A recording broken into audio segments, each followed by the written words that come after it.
La République démocratique du Congo connaît la plus importante génération de jeunes. Plus de 70% de la population congolaise y sont des jeunes de toutes les générations. Malheureusement, la participation de cette jeunesse dans des actions gouvernementales de notre pays y sont complètement invisibles. Bonjour et bienvenue dans ce nouveau numéro de votre émission Bila Historique. Comme d'habitude, une émission historique qui a caractère culturel, qui a pour l'objet l'évaluation du développement de notre pays, la République démocratique du Congo, depuis 64 ans de l'indépendance. Et aujourd'hui, on va parler d'un sujet très important tout autour des jeunes. On analyse ensemble, on va parler de 64 ans de l'indépendance du Congo. Quelle est la part de la jeunesse? Eh bien, aujourd'hui, je reçois M.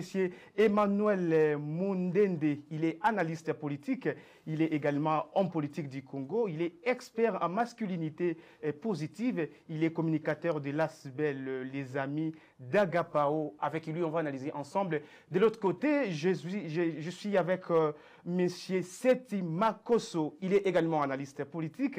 M. Seti Makosso est également porte-parole du mouvement Jeunesse Visionnaire pour un Congo extraordinaire. De l'autre côté, je suis avec mon ami Mathieu Kachila. Il est également analyste politique. Il est aussi porte-parole au sein du mouvement Jeunes, les Jeunes pour les réflexions du Congo, MRC en siglé. Avec vous, je vous reçois, monsieur Emmanuel Mundende. J'ai commencé avec vous. Bonjour. Bonjour, messieurs les journalistes. Je vous souhaite bienvenue dans le plateau des Bila historiques chez Mandiko Télévision. Merci beaucoup pour votre invitation. Je suis très content. Monsieur Seti Makosso, bonjour. Bonjour, monsieur. Soyez détendu sur le plateau des bilans historiques. Je vous remercie pour votre invitation et je profite aussi pour saluer tous les publics qui nous suivent à ce moment et aussi saluer le gouverneur du Congo central, M. Grace Pilolo, qui est aussi un jeune comme nous qui a été élu et je profite de l'occasion pour lui souhaiter un infectueux mandat pour mandat pour le gouverneur du Congo central, M. Mathieu Kachila. Bonjour. Bonjour, M. Manuel. Je le rappelle que vous êtes aussi analyste politique, mais aussi vous êtes cadre au sein du mouvement. Oh oui, bien sûr, je suis cadre dans le mouvement de réflexion du Congo, bien évidemment pour assurer comment la jeunesse peut se donner à comprendre ce qui est nécessaire à faire afin d'assurer le développement durable de notre nation. Merci beaucoup. Vous avez suivi les différentes présentations de nos différents invités. Malheureusement, ils sont nombreux parmi eux. Ils sont des politiciens, des analystes politiques. Mais on est dans une émission complètement historique. Et d'ailleurs, on parle des 64 ans de l'indépendance.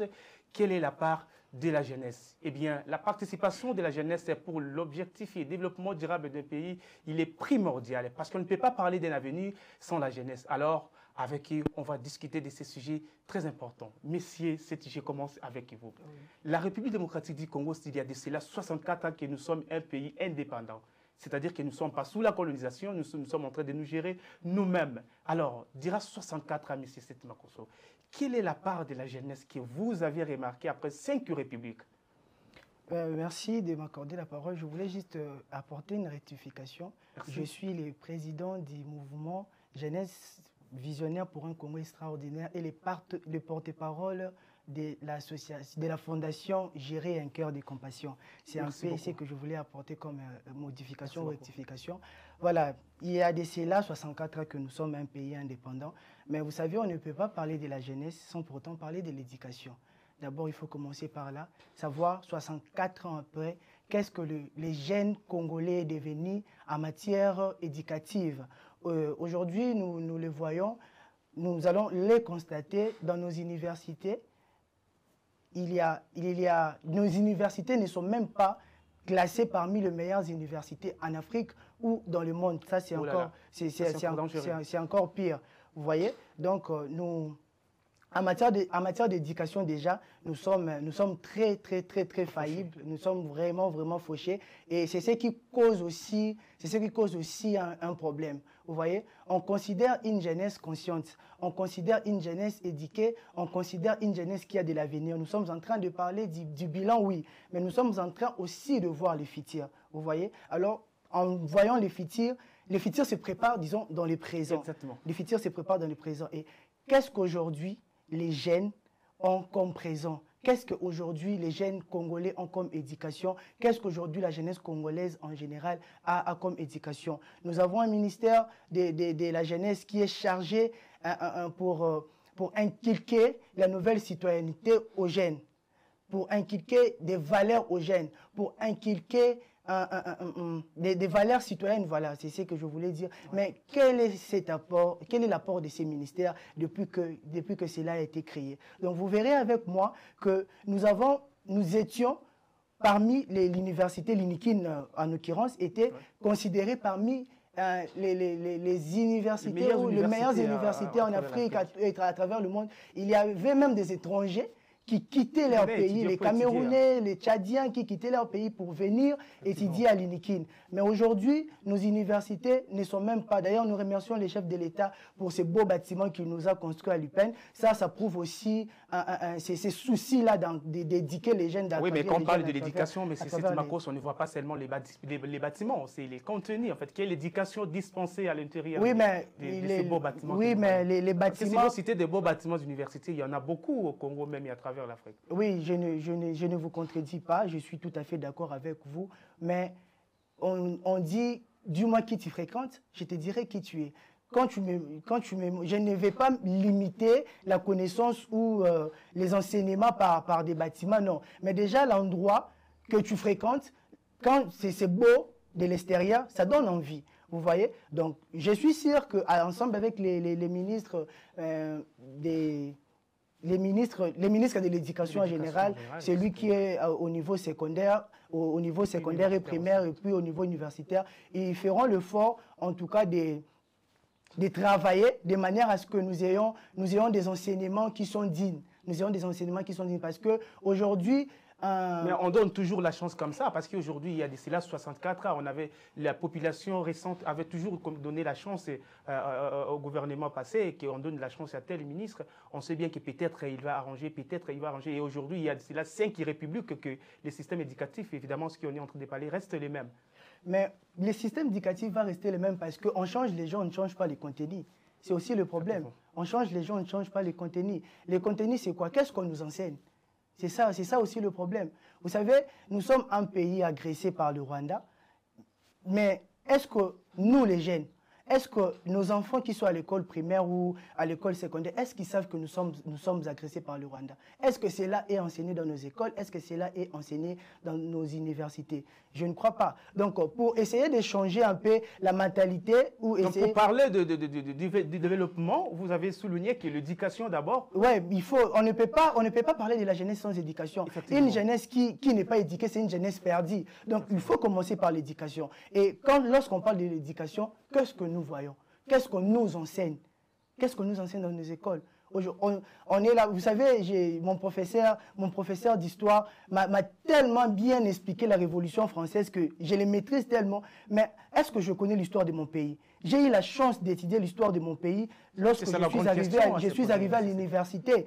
Et c'est parce que j'ai fait aussi les sciences politiques. Et c'est là qui font d'autres facultés. Est-ce qu'ils ont cette chance-là d'étudier l'histoire de notre pays? Non, nous devons d'abord commencer par là, comprendre d'où nous venons, faire comprendre aux enfants, à la jeunesse congolaise, d'où nous venons, où nous étions, où nous sommes et qu'est-ce que nous projetons pour le futur. Et tout cela repose sur l'éducation. Je comprends avec la parole de M. Makos, il nous explique qu'on ne peut pas d'abord parler d'un avenir à la jeunesse parce que le système, tout est vraiment gâché, tout est gâché. Aujourd'hui, la jeunesse est sans abri, les conflits de guerre partout dans le pays, le dépendement interne, la maladie, le chômage, analphabétisme, comme M. Makos vient de le dire aujourd'hui. Et comment peut-on parler d'un avenir à succès pendant que le système éducatif est mal fichu? M. Emmanuel Mundende, qu'en pensez-vous? Oui, merci beaucoup, messieurs les journalistes, pour prendre la parole.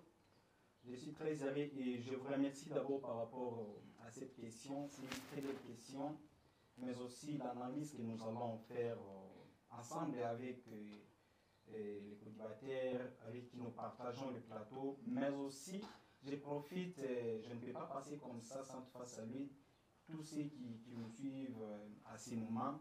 Je vous salue, chers tous, je vous salue. Mais aussi, je salue le président de l'ASB, les amis d'Agapao, le président Agapao Loketo, qui a une vision pour l'émergence de la jeunesse congolaise. Effectivement. Je réponds à votre question, cher journaliste.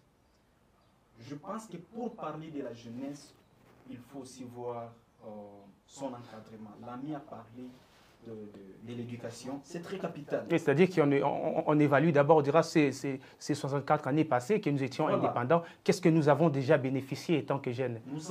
Moi personnellement, j'évalue cette durée de 64 ans sur base de l'encadrement de la jeunesse.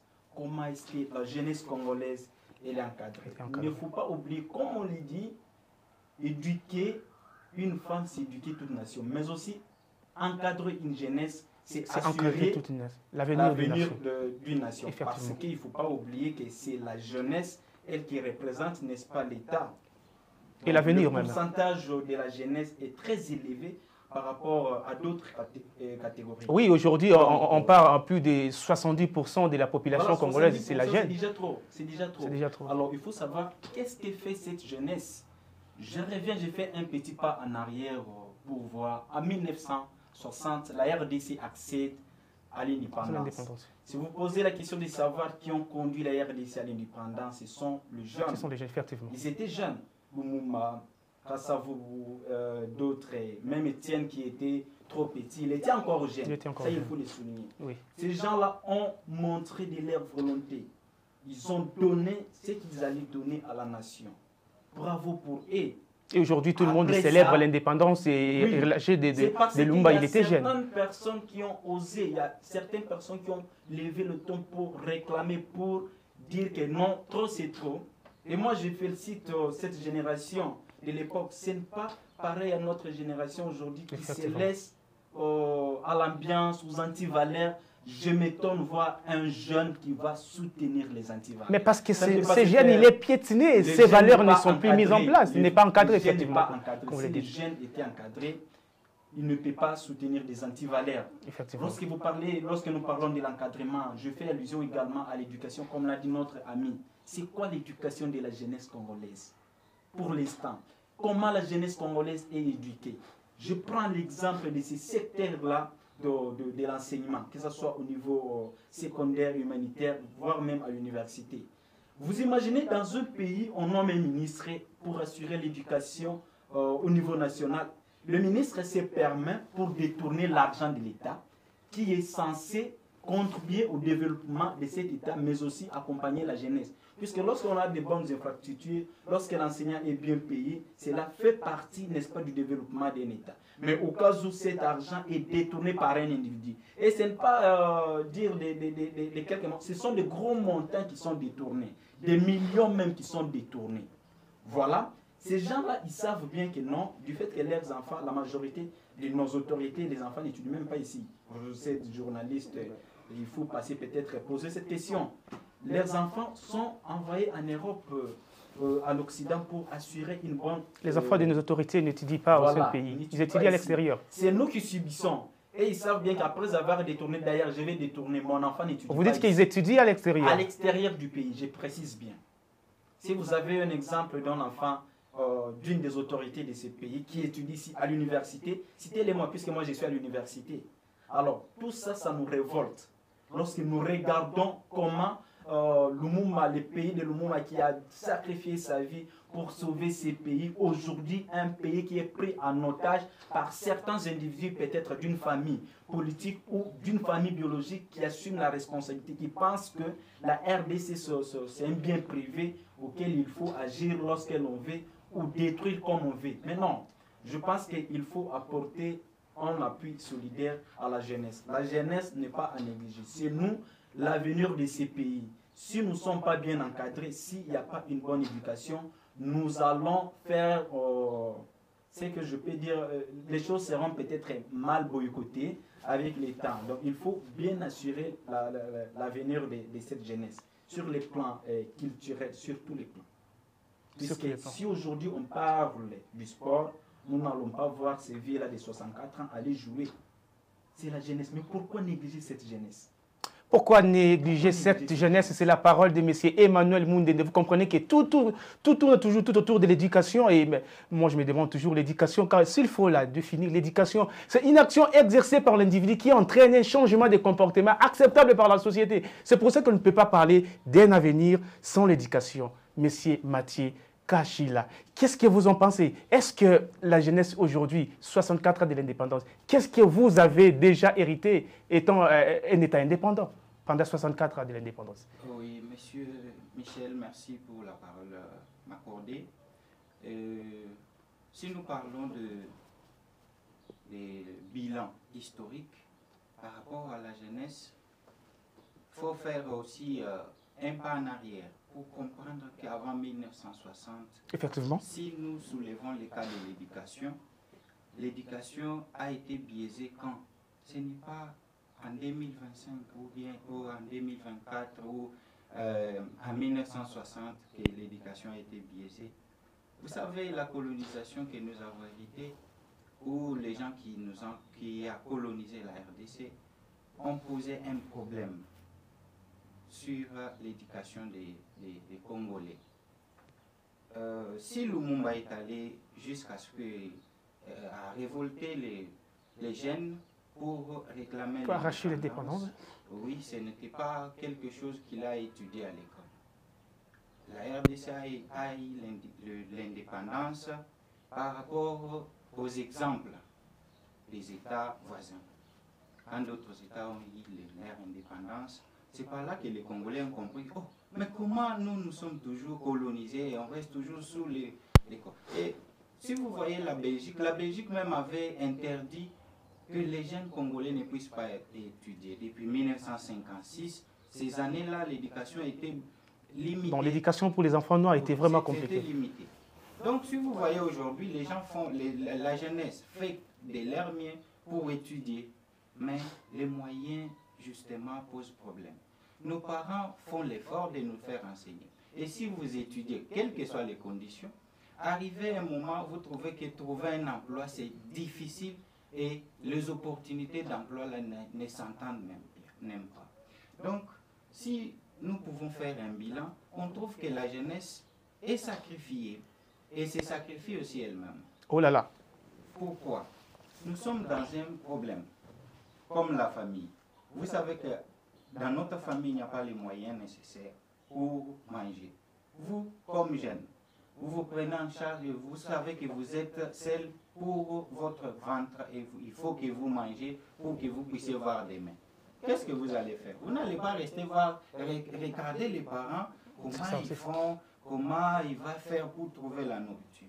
Il faut s'adapter à un système qui se passe. Nous, la jeunesse au Congo, moi, c'est ce qui m'inquiète, que nous étudions bien sûr, mais nous ne savons pas pourquoi nous étudions.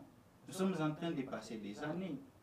On termine et on reste là, on ne sait pas comment se démarquer, comment prendre un élan nouveau pour nous favoriser nous-mêmes. La jeunesse aujourd'hui se sacrifie dans la mesure où la jeunesse est distraite. Et distraite par rapport du boulot, distraite par rapport à temps présent.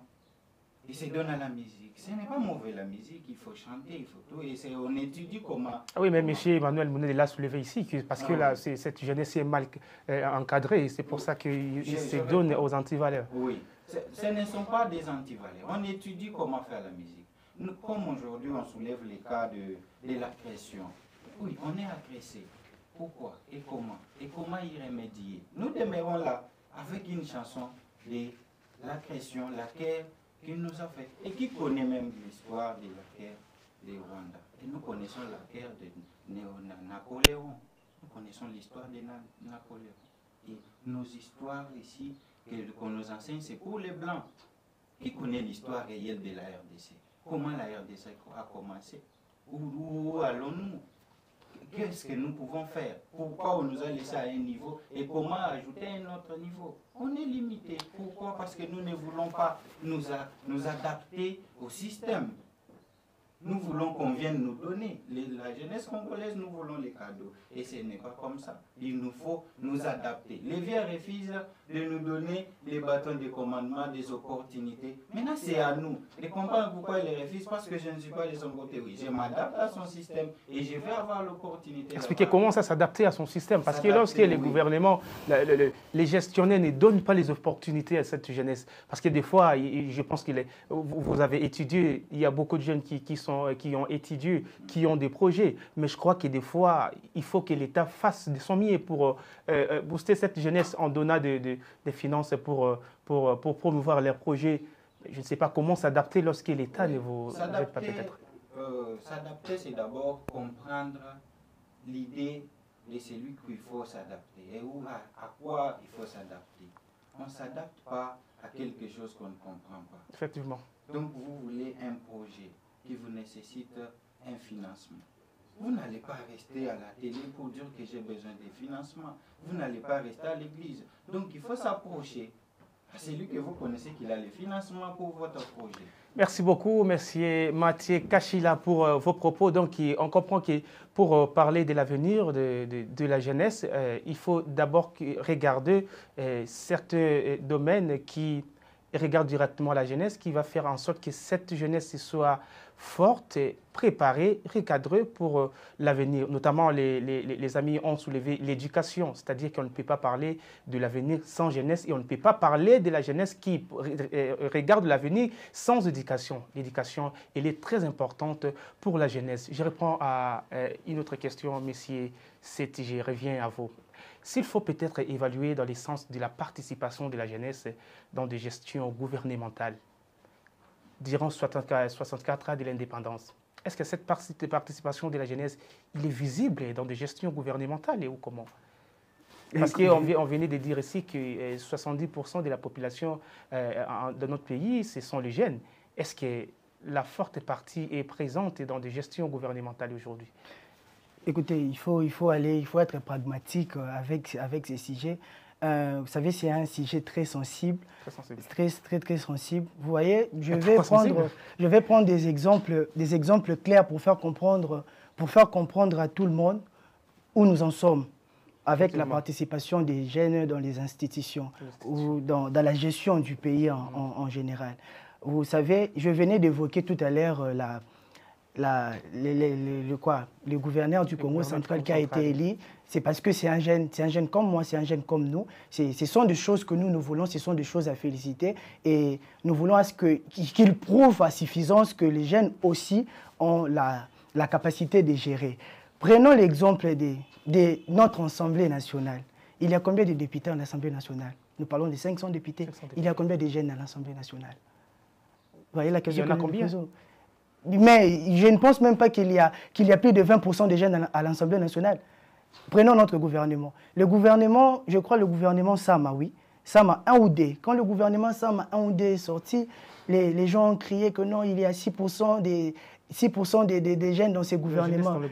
Oui, mais je me dis, mais est-ce qu'on comprend? On comprend ce que nous sommes en train de faire. Dans un pays où nous parlons de plus de 70% de la population de la jeunesse, et vous sortez un gouvernement où il y a 6% des jeunes, vous criez haut et fort que non, vous avez sorti un gouvernement. Non, oui, mais parce qu'on s'est habitué comme ça à notre participation. Donc, il est invisible. Et donc, au moins 6%, c'est quand même quelque chose. Attendez, je veux vous dire une chose. Aujourd'hui, pour participer à la gestion du pays, la jeunesse doit s'imposer. La jeunesse doit s'imposer. Les vieux qui sont là, les baobas qui sont là, parce que parmi eux, il y a aussi ceux qui sont des figures de proie, ceux qui reflètent quand même de l'image de notre pays, hein, des gens sur qui nous pouvons compter. Mais par leur gestion, parce qu'ils ont duré longtemps. Non, pas parce qu'ils ont duré longtemps. La durée de notre pays, nous connaissons comment est-ce que ça se passe, mais par rapport à leur gestion, nous avons... Bien qu'il était jeune, mais Lumumba, quand même, c'est quelqu'un, c'est pas seulement ici de notre pays, mais en Afrique, vous voyez. Donc, ce sont quand même des gens comme ça, à qui nous pouvons tirer, des gens à qui nous pouvons facilement nous refléter, vous voyez. J'étais donc en train de dire que vous voyez qu'à l'Assemblée nationale, il n'y a même pas plus de 20% de la jeunesse. La jeunesse doit s'imposer. Dans quel sens? Aujourd'hui, aucun vieil, parce que vous continuez à voir que les vieux, ils sont là, ils étaient là, ils sont là et ils seront toujours là. Ils seront toujours là. Et Des générations après, ils pensent laisser leurs enfants. Donc, toute cette population qui reste... Donc, c'est-à-dire que les 6% de la population, de la jeunesse, par exemple, qui était présente dans le gouvernement Sama, peut-être c'était les jeunes qui venaient, les enfants de ces vieux-là, peut-être. Bon, je ne dirais pas ça, je n'aimerais pas. Oui, je n'aimerais pas. Mais où sont, quand on parle d'un gouvernement de plus de 50 ministres, on parle de 6% de la jeunesse. Cela veut dire qu'il n'y a même pas, il n'y a même pas 5 jeunes dans le gouvernement. C'est insignifiant. Aujourd'hui, dans nos partis politiques, parlons de partis politiques, dans nos partis politiques, on venait de sortir le gouvernement. Quel est ces partis politiques qui a envoyé une liste avec les jeunes? Parce que nous connaissons tous comment est-ce que le poste se donne, le poste ministériel se donne dans nos pays. Ce sont des quotas des partis politiques. Quel est ces partis politiques qui a envoyé une liste des jeunes? Tandis que dans nos partis politiques, il y a des cellules des jeunes, si je peux l'appeler comme ça. Posons-nous la question de savoir quel est ces partis politiques qui a envoyé, on lui a donné que non, tel parti, je ne mérite pas citer des partis ici, parce que ce n'est pas une émission politique, c'est une émission culturelle. Tel parti, historique, à caractère une émission historique à caractère culturel. Tel parti politique, vous avez par exemple, devez par exemple nous envoyer une liste de 6 personnes. Quel est ces partis politiques qui a envoyé une liste de 3 personnes où on retrouve les jeunes? Vérifiez, vous êtes journaliste, vous verrez qu'il n'y a pas de parti politique, il n'y en a aucun. Mais lorsqu'on parle des questions de survie de la jeunesse, lorsqu'on appelle les jeunes, venons, nous allons réfléchir par rapport à ce qui nous concerne. Les jeunes ne viennent pas. Ils sont là. Dernièrement, j'ai été lorsqu'on a investi le gouvernement. Je ne suis pas contre. Mais il y avait tellement un nombre important de jeunes. Un nombre important de jeunes, ils sont venus pour soutenir des gens qu'ils ne verront même pas dans la vie. Mais avant ça, nous avons organisé une conférence autour de l'indépendance 64 ans après. Essayer de faire un bilan, qu'est-ce que nous sommes devenus et la place des jeunes. Il y avait des jeunes qui ont répondu oui, mais il y avait des jeunes à compter. Mais lorsqu'on parle de partis politiques, lorsqu'on parle soutenir quelqu'un qui a fait déjà 15 ou 20, 35 ans, c'est ça. Qui a des maisons, qui fait l'Europe à chaque fois, alors que nos jeunes sont en train de souffrir pour aller en Europe, c'est devenu un sujet de prière. Il faut prier matin, midi, soir pour aller en Europe. Pendant que nous sommes en train de soutenir des gens qui sont là, qui ne veulent pas laisser des postes. Vous voyez un peu? Donc les jeunes eux-mêmes ne prennent pas conscience de ce qu'ils sont réellement. De ce qu'ils sont. Vous savez, un pays où les jeunes sont conscients, un pays où les jeunes sont révoltés, un pays où les jeunes ont été éduqués et savent ce qu'ils représentent pour ces pays. C'est un pays où on ne peut pas blaguer avec la jeunesse. Merci beaucoup. C'est un pays qu'on ne peut pas blaguer avec la jeunesse, et juste parce que l'avenir, c'est entre les mains de la jeunesse, et cette jeunesse doit vraiment être préparée. Nous sommes dans un pays où on ne peut pas, en tout cas, regarder des choses, sinon on risque de craquer la tête, parce que là, cette jeunesse n'est pas entre guillemets consciente. Vous voyez, peut-être qu'il y a une émission qui permet d'évaluer les développements de notre pays. Plus nous évaluons comment nous sommes devenus, ça va peut-être révolter cette jeunesse. Monsieur Emmanuel Mundele, qu'est-ce que vous en pensez? La participation de la jeunesse dans la gestion du pays, est-ce qu'il y a une forte participation ou bien il n'y en a pas? Merci une fois de plus pour la parole accordée. Une petite rectification avec les noms, ce n'est pas Emmanuel Mundele, c'est Emmanuel Mundele. Parce que c'est le nom d'un homme politique, un homme d'État, un homme de conviction que vous citez alors lorsque vous Emmanuel Mundele de former, ça devient notre... Merci beaucoup. Donc c'est Emmanuel Mundele. Ok. Mundele, maîtrise, homme d'État, homme politique. Merci beaucoup par rapport à la question posée, chers journalistes. La participation de la jeunesse aujourd'hui dans nos institutions, je dirais qu'elle est faible. Comment elle est faible?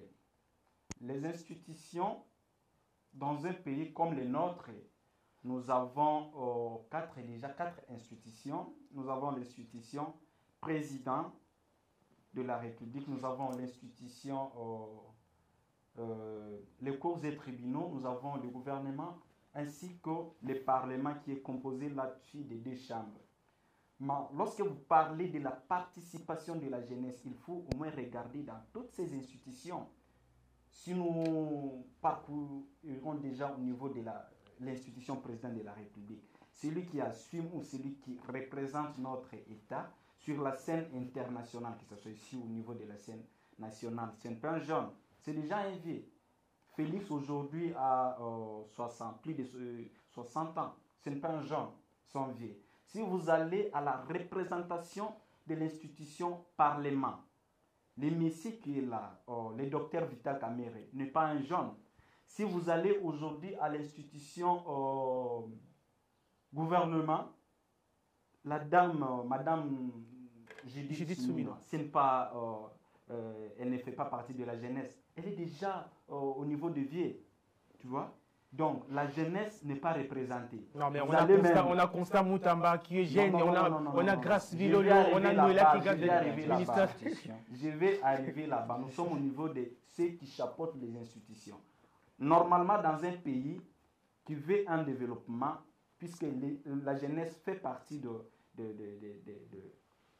directives du développement, en réalité, dans toutes ces institutions-là, les 4 institutions que j'ai citées, nous devrions au moins remarquer aussi la présence d'un jeune dans une institution au moins, pour ne pas boycotter cette jeunesse. Une institution seulement, vous confiez à la jeunesse. Comment voulez-vous développer les pays avec la jeunesse, mais en même temps que cette jeunesse est négligée, la jeunesse est boycottée?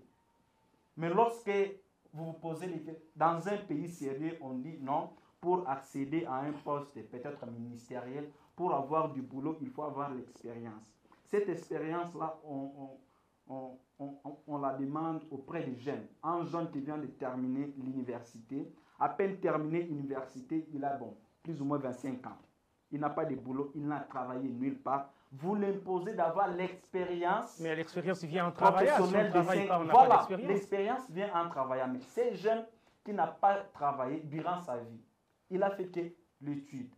Donc, il a les titres, il a la connaissance à lui, mais vous l'imposez d'avoir l'expérience. Comment on peut avoir l'expérience si on n'a pas travaillé? Comment vous définissez cette politique de demander les années d'expérience pendant qu'un étudiant vient encore définir? Mais c'est ça, la politique, là, moi, étant politologue ou homme politique, je définis ça comme le népotisme.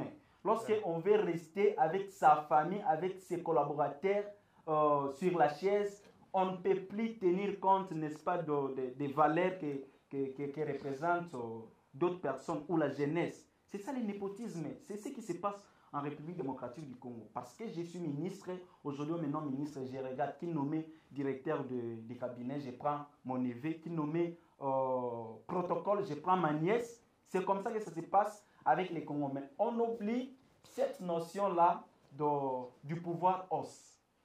C'est ce qui se passe au Congo aussi, le pouvoir os. Mais nous, les jeunes, moi personnellement, j'ai cette détermination-là de pouvoir changer les choses dans ces pays. Et ça doit s'imposer. Bientôt, là, nous allons lancer un appel vibrant à toute la jeunesse. Nous allons lancer une structure qui va encadrer tous les jeunes. D'ailleurs, c'est parmi les efforts que nous sommes en train de poursuivre avec le président Daniel. Je ne vous interromps pas, M. Emmanuel, mais moi je pense que peut-être la meilleure façon de se révolter, c'est peut-être de soutenir cette partie qui est déjà au sommet de l'État, cette partie de la jeunesse.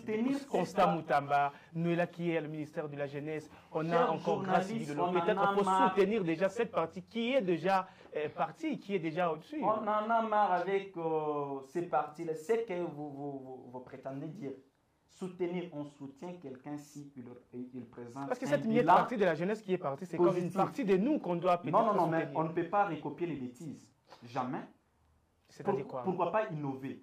Vous parlez de soutenir cette partie qui est déjà en train de craquer la porte. Non, moi je pense que ce n'est pas une bonne initiative. La jeunesse qui est là doit renaître, doit sortir de là où elle est pour apporter la lumière aujourd'hui au développement de notre pays. Donc, vous ne croyez pas que... Je ne crois pas qu'avec ces vieux, nous pouvons marcher et faire des bonnes choses. Oui. Vous ne croyez pas que ces petits nombres de la jeunesse qui est représenté aujourd'hui au sommet de l'État, vous ne croyez pas qu'ils viennent de nulle part? Vous pensez qu'ils viennent de rien? La jeunesse qui est là, elle est faible. Si les jeunes se retrouvent là, elle est tellement faible. Si les jeunes se retrouvent mais vous reconnaissez parce qu'il y a eu certains accords. C'est parce qu'il y a eu certains accords. Aujourd'hui, les vieux là, avec leur système pour arriver là-bas, il faut que tu sois quelqu'un de Djalilou. Olekina TV Boyematolo, O Vienanga Boyebo. C'est comme ça qu'on t'engage. Ils savent bien que lorsque j'engage ces petits, j'ai le pouvoir de les contrôler. Tu ne vas pas voir Constant Moutamba tel qu'il a. Constant Moutamba est arrivé, c'est un ministre que je respecte. D'ailleurs, je les respecte. Surtout que c'est un jeune comme vous. Donc. Un jeune comme moi. Constant Moutamba est arrivé là. Lorsque Constant Moutamba est nommé ministre, nous personnellement, on a chanté, on a dit non, ce monsieur va bel et bien travailler. Mais avec la lui où vont les choses, je crains. Mais comment vous craignez? Parce qu'on est juste au début, on est juste des écoles. Ne puisse rien faire à ces ministères. Ne craignez pas, ne craignez pas, ne prédisez pas les choses. Ceux qui dirigent Constant Moutamba vont imposer leur domination sur Constant Moutamba. On n'a pas encore vu cela. Laissez l'avenir faire son travail. Non, parce nous le savons. Nous avons des exemples dans ces pays. Nous avons des exemples. Ça, sur ce point, on ne peut pas nous conseiller. Nous avons des bels exemples, nous avons des exemples concrets. Comment vous êtes là, écoutez, monsieur Emmanuel, vous êtes là, vous êtes porte-parole. Vous pouvez aller auprès de monsieur Constant Moutamba. Vous faites partie de la jeunesse que nous sommes. Alors, laissons travailler ensemble pour qu'ensemble nous allons aller de l'avant. C'est simple, au lieu de dire que vous craignez qu'il ne fasse rien. Chers journalistes, moi, je pense qu'il fallait plutôt vous soutenir. Nous faisons la politique, il faut savoir qu'en politique, il n'y a rien pour rien. Vous savez? Vous pouvez aller avec des bonnes initiatives aujourd'hui auprès de M. le ministre, son Excellence Constant Moutamba, lui proposer, mais cela peut-être ne va pas entrer en vigueur. Pourquoi? Puisque lui aussi est coincé par ces vieux-là qui ne veulent pas laisser le pouvoir. Ils pensent qu'ils vont rester là éternellement. Tandis qu'ils oublient même que celui qui s'est battu, celui qui a fait les combats pour ces pays, n'est plus en vie. Merci beaucoup. Je vais citer pour dire ceci, mon cher. Okay. Aujourd'hui, nous le remarquons une injustice qui se passe dans la partie est de notre pays.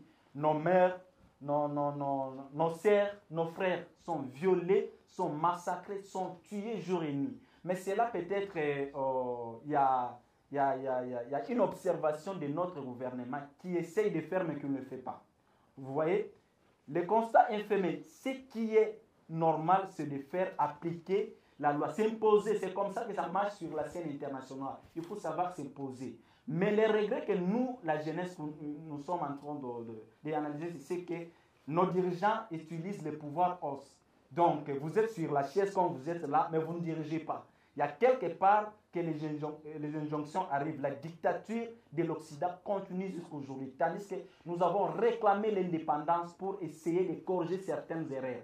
Mais aujourd'hui, si on n'arrive pas à corriger certaines erreurs, parce que ceux qui arrivent au pouvoir, ceux qui sont au sommet de l'État, ceux qui sont au sommet des institutions, n'arrivent pas peut-être, excusez-moi pour les termes, prendre conscience. Aujourd'hui, la partie est de notre pays est menacée. Si nous fermons les yeux, peut-être nous n'arrivons pas à dénoncer ça. Vous risquerez même un jour d'écouter que non, cette partie, elle est déjà récupérée, pas seulement par les Rwandais, mais aussi par les multinationaux, l'Occident, qui veulent à tout prix prendre l'Afrique comme un bébé. Aujourd'hui, la révolution est remarquée dans tous les pays africains. Le Burkina Faso, je vais citer par là, mon cher. Le Burkina Faso et d'autres pays, nous voyons comment les jeunes se révoltent pour tout ce qui n'est pas bien, tout ce qui ne cadre pas avec le développement du pays, mais les antivaleurs. Je voulais parler des antivaleurs. Voilà. Donc, en quelque sorte, il faut une révolution de la jeunesse. La jeunesse doit se révolter. La jeunesse doit s'imposer face aux antivaleurs.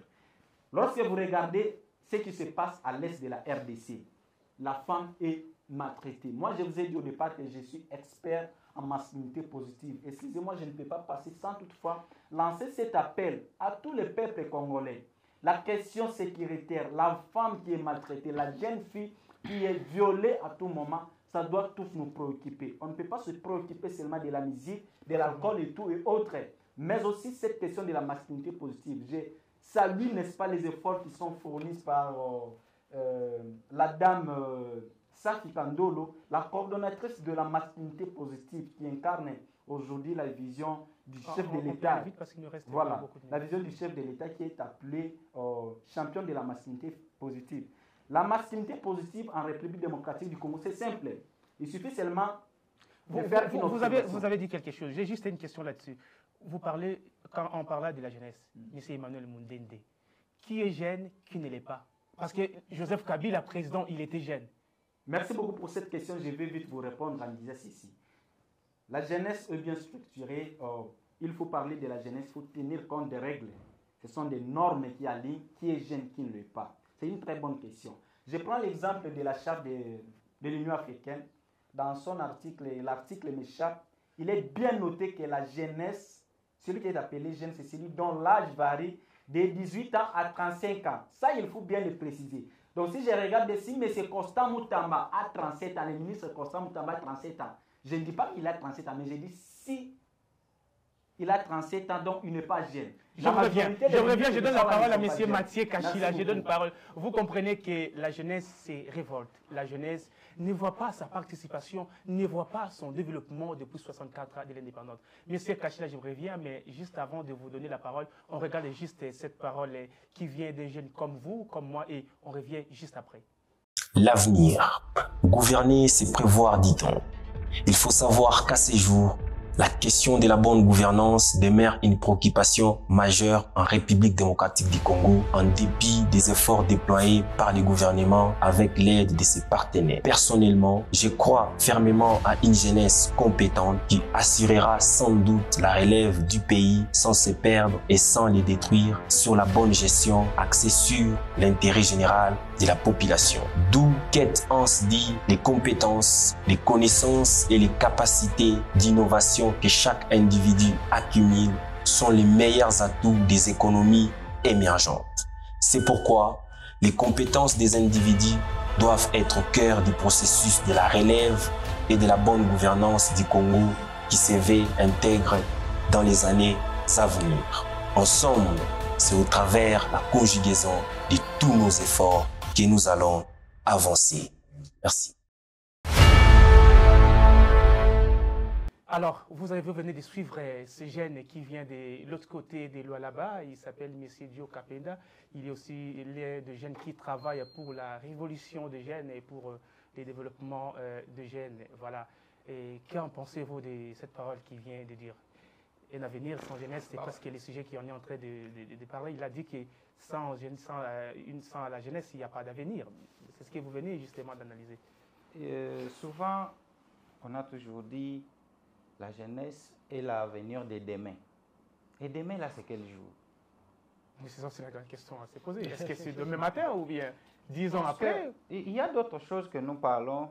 Peut-être nous utilisons les Français. Les Français n'est pas notre langue, mais c'est officiel. Nous l'utilisons pour... langue éducative ici. Ouais. Donc, il faut que nous puissions nous poser des questions et récolter des hypothèses qui peuvent être constructives pour nous et pour ceux qui vont venir après nous.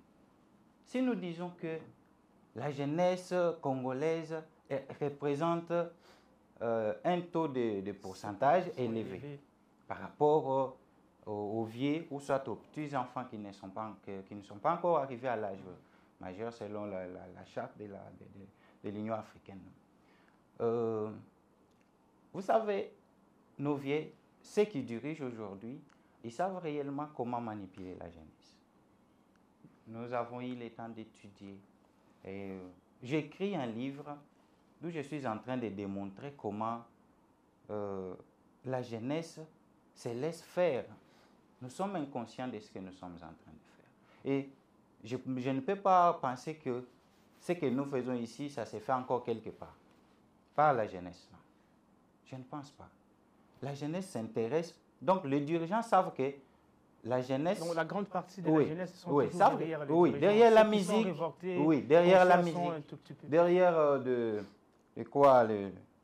des théâtres, de boire, jouer. Donc, c'est ça ce qui caractérise la jeunesse. Donc, la jeunesse chez nous, on comprend qu'elle peut faire un bruit aujourd'hui et après quelques temps, ils vont abandonner. Mais ce n'était pas le cas avec Lumumba. Lumumba a chanté l'indépendance. Lumumba a prôné pour l'indépendance. Il a parlé.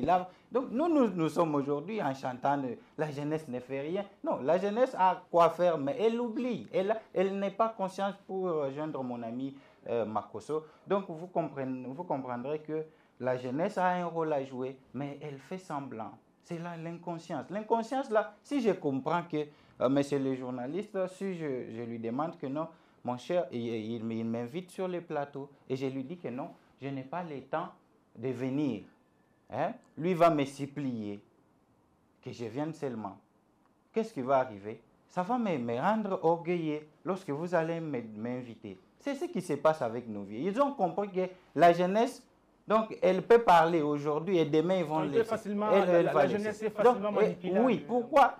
La conscience est loin d'être expliquée dans notre jeunesse. La conscience est loin d'être expliquée dans notre jeunesse. Et ça, c'est la parole de M. Maté Kachila qui explique cela. Notre jeunesse doit vraiment être consciente. Parce qu'aujourd'hui, vous êtes tous derrière ces vieux. Vous êtes tous derrière ces vieux. Des choses qui nous préoccupent étant que jeunes, ce ne sont pas des choses qui vous intéressent aussi. Aujourd'hui, M. Maté Kachila, on voit la jeunesse derrière les partis politiques. S'il faut soutenir tel ou tel vieux, nous y sommes nombreux. Si aller de l'autre côté, nous sommes nombreux. Il y a des choses qui nous concernent pour se révolter, pour prendre conscience. La jeunesse, elle est toujours pas intéressée. Aujourd'hui, M. Emmanuel Moundé l'a dit que les combats de Patrice Lumumba ne doivent pas rester comme ça. On doit honorer ces combats parce qu'il a été jeune. Aujourd'hui, quand on parle de l'indépendance, même de ces sujets, 64 après l'indépendance, parce qu'il y a un jeune qui s'était révolté, il était conscient que nous allons arracher l'indépendance. Alors les combats de ces vieux, de ces jeunes les plus bravos doivent vraiment être honorés et respectés. C'est pour ça même que nous sommes ici sur ces plateaux. Les derniers mots, messieurs, qu'est-ce que vous avez dit comme dernier mot et parmi ceux qu'on vient d'évaluer ici? Voilà, tout ce que je peux demander à cette jeunesse, c'est de prendre conscience. C'est de prendre conscience. Vous savez, posons-nous une question aujourd'hui. Tout ce qui nous dirige aujourd'hui, je crois, messieurs Emmanuel, vous venez de le dire, de le souligner, ils ont quel âge? Après 30 ans, ils seront où? Après 40 ans, ils seront où? Nous, nous avons quel âge? Après 40 ans, où serons-nous? Vous voyez que le pays n'est pas entre leurs mains, mais le pays nous appartient. Parce qu'après 30 ans, nous serons là, mais beaucoup parmi eux ne seront pas là. Vous voyez? Donc, ils ont non seulement la responsabilité de nous encadrer, vous voyez, je suivis l'ami du loi là-bas, et vous savez, la jeunesse, vous savez, lorsque nous sommes à Kin, lorsque nous parlons de tout ce que nous pouvons dire, la politique et tout, nous ne voyons que Kinshasa. Kinshasa n'est pas la RDC. Kinshasa n'est pas la République démocratique du Congo. Il y a dans le... Vous savez, quand déjà à Kinshasa, il y a une dépravation de mœurs terrible, que dire de nos provinces? Parce qu'ils sont totalement abandonnés. Totalement abandonnés. Quand est-ce que le ministre de la Jeunesse et Initiation à la nouvelle citoyenneté descendra dans nos provinces? Il n'ira pas. Je pose la question au pasteur Jacques Kambala parce que c'est lui le coordinateur du mouvement de la nouvelle citoyenneté, je crois. Je lui demande, mais vous êtes là, vous faites vous organisez des conférences ici à Kinshasa, vous organisez des ateliers pour inculquer la nouvelle citoyenneté jeune. Qu'en est-il des jeunes des provinces? Il me répond que non, ils sont là pour seulement la ville de Kinshasa. Ils n'ont pas ce pouvoir-là d'aller jusqu'aux provinces. Alors je lui dis, pourquoi ne pas donner ces moyens que vous avez au ministère de la Jeunesse? Parce que le ministère de la Jeunesse, lui, il a mandat d'entrer même dans le fond de Tchéla, là-bas, dans le fond de Monédi, tout. Pourquoi ne pas donner le moyen à ces ministères-là d'entrer là-bas? Allez faire un tour dans les provinces, vous verrez que les jeunes sont abandonnés, vous verrez que les jeunes sont inconscients, vous verrez que les jeunes ne sont pas éduqués, vous verrez que les jeunes sont abandonnés à leur triste sort. Vous voyez? Donc, parce que l'État pense que la jeunesse, c'est Kinshasa. Or, la jeunesse, ce n'est pas Kinshasa, la jeunesse, c'est toute la République démocratique du Congo. Donc, ce que je vais demander pour clôture à nos jeunes, à l'État congolais, c'est à deux niveaux, à l'État congolais aux jeunes, d'abord à l'État congolais d'encadrer les jeunes, de nous encadrer, de nous inculquer des valeurs patriotiques, vous voyez, de nous donner cette éducation-là qui nous est dit, une éducation qui fera en sorte que la jeunesse prenne conscience. Vous savez, un enfant de 10 ans, quand vous lui dites que nous sommes agressés par le Rwanda, vous voyez, un enfant au Rwanda, on lui enseigne que non, la RDC est notre ennemi. La RDC est notre ennemi, il y a une partie de la RDC que nous devons récupérer. Mais ce n'est pas le cas chez nous. Ce n'est pas le cas chez nous. Nous, on vous dit que non, l'ennemi de la RDC est Kagame. L'ennemi de la RDC n'est pas Kagame, tandis qu'il y aura Kagame qui va passer, mais le Rwanda va rester. Ce qui fera que quand il y aura notre président, il continuera à prendre pour ennemi la RDC. Tandis que notre jeunesse ou notre pays dira quoi? Que notre ennemi c'est Kagame et il est mort. Nous allons passer à autre chose et la guerre va continuer. Alors nous demandons au gouvernement de nous encadrer, de nous donner des moyens suffisants pour que nous soyons des jeunes encadrés, et aussi nous demandons à la jeunesse de prendre conscience, d'arrêter avec des futilités, parce qu'aujourd'hui l'image de la jeunesse est salie. Pourquoi? Parce qu'il y a certains jeunes qui se laissent, qui font de bêtises dans des réseaux sociaux. Donc aujourd'hui, nous voudrons que la jeunesse prenne conscience pour que nous puissions évoluer. Monsieur Emmanuel Mounende, vous avez un dernier mot pour clôturer l'émission? Je ne peux pas manquer un dernier moment. Je pense que... Oui, prenez rapidement 2 minutes maximum. Pour finir avec tout ça, il faut une mobilisation générale, mais aussi une sensibilisation dans le sens de la masculinité positive. L'ami a bien dit, il y a certains ministres, jusqu'aujourd'hui, depuis qu'il est nommé, il ne connaît même pas les fins fonds de la province, n'est-ce pas? Mais nous remarquons avec une volonté tellement, ce n'est pas politique, mais une volonté du travail avec certaines personnalités de CPI. Je cite ici la dame Safi Kandolo, la coordonnatrice nationale de la masculinité positive, qui laisse les bureaux climatisés pour aller faire des sensibilisations au fin fond des provinces. Elle a déjà visité plus de 15 provinces pour le cadre de la masculinité positive. C'est un acquis qu'il faut protéger, qu'il faut chercher encore à comment développer ça, la masculinité positive. Considérer l'autre comme toi-même tu te considères. Merci si beaucoup. Tu ne veux pas qu'on te fasse le mal, ne le cherche pas. Ne les faites pas aux autres. Merci beaucoup. C'est ça l'essence. Mais aussi, je vais jeter par là en lançant un vibrant appel à toute la jeunesse congolaise. C'est le temps de la révolution. Nous devons nous révolter, s'imposer pour les biens. Merci beaucoup, merci beaucoup. On n'a plus le temps. On a donc évalué 64 ans de l'indépendance. La part de la jeunesse congolaise, la part de la jeunesse, c'est l'analphabétisme, c'est les combats, les déplacements des combats, manque de l'éducation, tout ce qui est antivalère. Alors, nous demandons que les gouvernements de notre pays, mais aussi la jeunesse, mettent tout ce qui est important pour assurer l'avenir de cette jeunesse. On se retrouve juste au prochain numéro de votre émission Bilan historique. Restez branchés et demain, on se retrouve. Ciao.